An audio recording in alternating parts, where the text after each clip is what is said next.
C'est l'heure du journal sur OSR Monde. Mesdames et messieurs, allez vous abonner sur notre page YouTube pour avoir l'actualité en temps réel. Troisième mandat, Mary Teuw Niane invite Macky Sall à respecter sa parole. Pour Mary Teuw Niane, au-delà du discours délodateur qui encourage les présidents en fin de règne de se présenter à nouveau, Macky Sall doit savoir en tant qu'enfant sénégalais que Gor ca wax ja, la parole donnée est à respecter.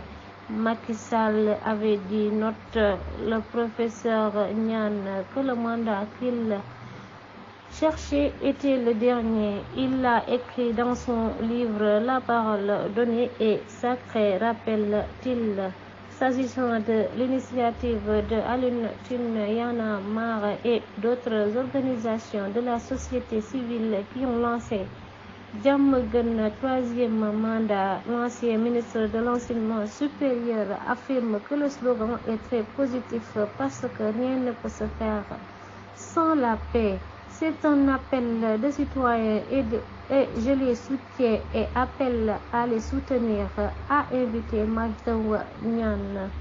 Toujours sur l'actualité politique, Nemmeeku Tour, les affrontements continuent lors du passage du convoi d'Ousmane Sonko à Tiki. Plusieurs blessés enregistrés, des maisons saccagées. L'étape de Tiki, commune de Diass, pour le convoi de Nemmeeku Tour n'a pas été de tout repos. En effet, des affrontements ont éclaté entre les militants de PASTEF et les membres de l'APR, selon une source de Dakar Actu. Plusieurs maisons ont été saccagées, des dizaines de blessés enregistrés au niveau des deux camps. Présentement, les deux camps s'accusent mutuellement d'après la coordination de l'APR.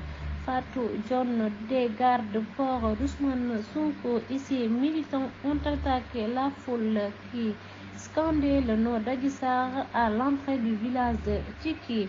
Pour le porte-parole de PASTEF, Maître Abdoulaye Tall, il s'agissait tout simplement d'une embuscade dont l'objectif était de saboter le Nemmeeku Tour et que des blessés ont été également enregistrés du côté de leurs militants. À le croire, la dame Fatou John doit être entendue par la justice. Et on termine avec Dr Abdourahmane Diouf qui déclare sa candidature à la présidentielle de 2024. Un candidat de plus dans la course de la présidentielle de 2024, le docteur Abdourahmane Diouf, qui avait convié la presse ce dimanche après-midi dans son quartier Thiawlène de Rufisque, a fait sa déclaration de candidature et expliqué pourquoi il veut diriger les suffrages des Sénégalais pour la première fois. J'ai préféré vous, la presse, convoquer ici dans mon quartier natal de Thiawlène pour vous annoncer que je vais être candidat à l'élection présidentielle 2024. Parmi les raisons qui m'ont poussé à vouloir briguer les suffrages des Sénégalais, il y en a qui sont agréables et d'autres qui ne le sont pas. Mais retenez que je veux être le président de la République pour rendre à mon pays tout ce qu'il a fait pour moi. J'ai fait tout mon cursus scolaire et universitaire, obtenu tous mes diplômes et je suis devenu ce que je suis aujourd'hui sans payer un seul sou. Tout ça, c'est grâce à l'État du Sénégal. L'autre chose, c'est que 62 ans après notre indépendance, nous vivons toujours une situation honteuse et difficile. Les populations ne mangent plus à leur faim, a affirmé le leader du parti Awal. Rapporte Presse Afrique a souligné que Khalifa Sall, Malick Gakou, Ousmane Sonko ont déjà annoncé qu'il serait candidat pour la présidentielle de 2024. L'ancien premier ministre Aminata Touré a également affirmé qu'elle pensait déposer sa candidature. Actualité internationale, diaspora, lenteur administrative au niveau des consulats et ambassades des Kefal demande aux Sénégalais de l'extérieur de produire un mémorandum.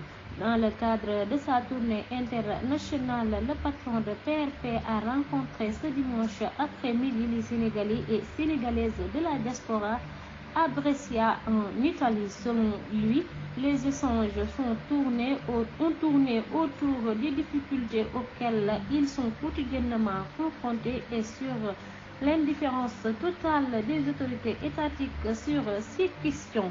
Les difficultés ont été énumérées sont entre autres les grandes lenteurs administratives notées au niveau des consulats et ambassades, surtout sur tous les documents dont ils ont besoin. Nous leur avons demandé de nous produire un mémorandum qui sera envoyé au groupe parlementaire de l'opposition et de se mobiliser tous pour le grand changement en 2024, a-t-il informé, rapporte Dakar Actu. C'était tout pour aujourd'hui, mesdames et messieurs. Allez vous abonner sur notre page YouTube OSR Monde pour avoir l'actualité en temps réel. Retrouvez-moi demain, Inch'Allah. D'ici là, portez-vous bien.